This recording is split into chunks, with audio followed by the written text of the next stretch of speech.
என் friends விளையாட்டா செஞ்ச காரியத்தினால அன்னைக்கு என்கிட்ட இருந்து போன குரல் இன்னைக்கு உங்களால திரும்ப வந்திருக்கு. அந்த சம்பவத்துக்கு அப்புறம் அப்பா என்னை இந்த ஊருக்கு கூட்டிட்டு வந்துட்டாரு. எவ்வளவோ வைத்தியம் பார்த்தோம், எந்த பிரயோஜனமும் இல்லை. வினோத்தையும் அதுக்கப்புறம் பார்க்கவே முடியல. காலேஜ்க்கு நான் போட்ட லெட்டர்ஸ் எல்லாம் திரும்ப வந்துடுச்சு. பாவம், அவர் எங்கெங்க என்ன தேடி அலைஞ்சுக்கிட்டு இருக்காரோ. அப்பா கிட்ட அவரை பத்தி சொல்லலானாலும் எனக்கு பயமா இருக்கு. ஏன்னா எனக்கு இந்த நிலைமை ஏற்பட்டதுக்கு காரணமே அவர் தானே. அப்பாவுக்கு அவர் மேல கோவம். விளையாட்டு வினையா போச்சு. இப்போ உங்களுக்கு பேச்சு வந்த விஷயம் உங்க அப்பாவுக்கு தெரிஞ்சா ரொம்ப சந்தோஷப்படுவார்ல? அதை நான் சஸ்பென்ஸோட தான் சொல்ல போறேன். அங்க வந்து நீங்க ஏதாவது இனிமே நான் பேசவே மாட்டேன்.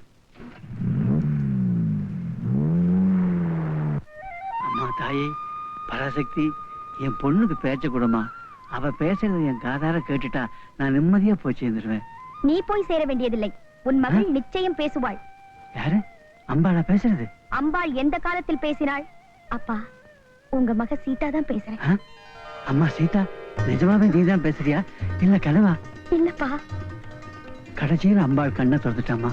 அம்பாள் இல்லப்பா, ஐயா. டாக்டர் சார், என்னங்க இது என் கால விழுந்துகிட்டு? நீங்க பெரியவங்க. வயசாப்பா முக்கியம், வாழ்க்கையில் இந்த மாதிரி சாதிக்காதான்ப்பா முக்கியம். ஒண்ணும் இல்ல, உங்க நல்ல மனசாலதான் எல்லாம் நல்லபடியாவே நடந்திருக்கு. நான் வரட்டுமா? டாக்டர், இந்த நல்ல நாளோட ஞாபகார்த்தமா உங்களுக்கு ஏதாவது கொடுக்கணும்னு நினைக்கிறேன். கேளுங்க சார். உங்க மக பேசுறத கேட்கணும்னு ஆசையோட இருந்தேன். முதல்ல அவங்க பேசுனதை கேட்ட உடனே இப்ப எனக்கு எதுவுமே கேட்க தோணல. நான் வரேன். இப்ப உடம்பு எப்படி பாருக்கு? பரவாயில்லம்மா. ஏமா, இது என்ன இவருக்கு ஃபர்ஸ்ட் அட்டாக்கா?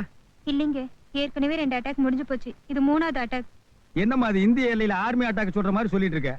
பரவாயில்ல, இங்க வந்துட்டாருல்ல, பொழைச்சுக்குவாரு. ஆமா, தனியா வந்திருக்கிற உங்க அம்மா வரல? இல்லைங்க, அவங்க இறந்துட்டாங்க. அவங்களும் அட்டாக்கில் தான் இருந்தாங்களா? ஆமாங்க. ஏமா, அட்டாக் என்ன உங்களுக்கு பூர்வீக சொத்தா? அது சரி, கூட பிறந்தவங்க யாராவது இருக்காங்களா?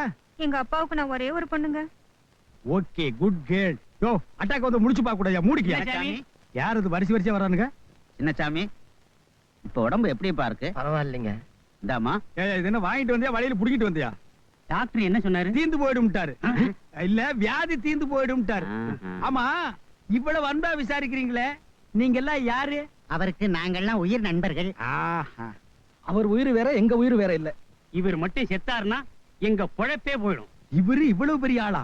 இவருக்கு ரத்தம் வேணும்னாலும் சொல்லுங்க, எங்க ரத்தத்தை கொடுக்குறோம். வேண்டாங்க, ரத்தம் எல்லாம் கொடுக்க வேண்டாம். அந்த அளவுக்கு நாங்க விட்டுற மாட்டோம். நான் எங்க டாக்டர் கிட்ட சொல்லி ஏன் உயிரை கொடுத்தாவது இவரை நான் காப்பாத்துறேன். ஹார்ட் அட்டாக் பேஷண்ட், ரொம்ப பேசக்கூடாது. இப்ப நீங்க இங்க இருந்து போறது நல்லது. சரி. யோ, பழத்தை நோயாளிக்கு வேண்டியீங்களா, நீங்க திங்க வச்சுட்டு போங்கயா. அவருக்காக இல்லைன்னாலும் நீங்க ஒரே ஒரு பொண்ணு, உங்களுக்கு ஒரே ஒரு கண்ணு, சாரி கண்ணான கண்ணு. உங்களுக்காகவாவது உங்க அப்பாவை காப்பாத்துறேன். ஓகே?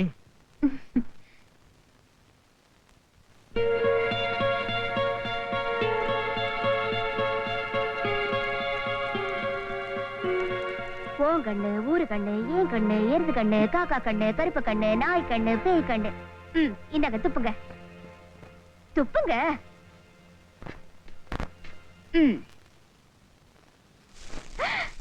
அடேங்கப்பா, எவ்வளவு கண்ணு! பாவிங்க, நீங்க அந்த மிலிட்டரிக்கார பொண்ணுக்கு பேச்ச கொடுத்தீங்கல்ல, அதான் ஊர் கண்ணெல்லாம் பட்டுடுச்சு.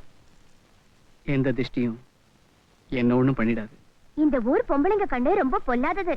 நாளைக்கு உங்களுக்கு ஒரு கல்யாணம் காட்சின்னு நடக்க வேண்டாம்? என்ன யார் கட்டிக்குவாங்க? என்ன அப்படி சொல்லிட்டீங்க? நீங்க மட்டும் ஊன்னு சொல்லுங்க, நானே என் கழுத்தை நீட்டிடுவேன். சேச்சே, மண்டு. நண்டோ மண்டோ, நம்ம கல்யாணம் ஒரே மேடையில தான் நடக்க போகுது. பாருங்களேன்.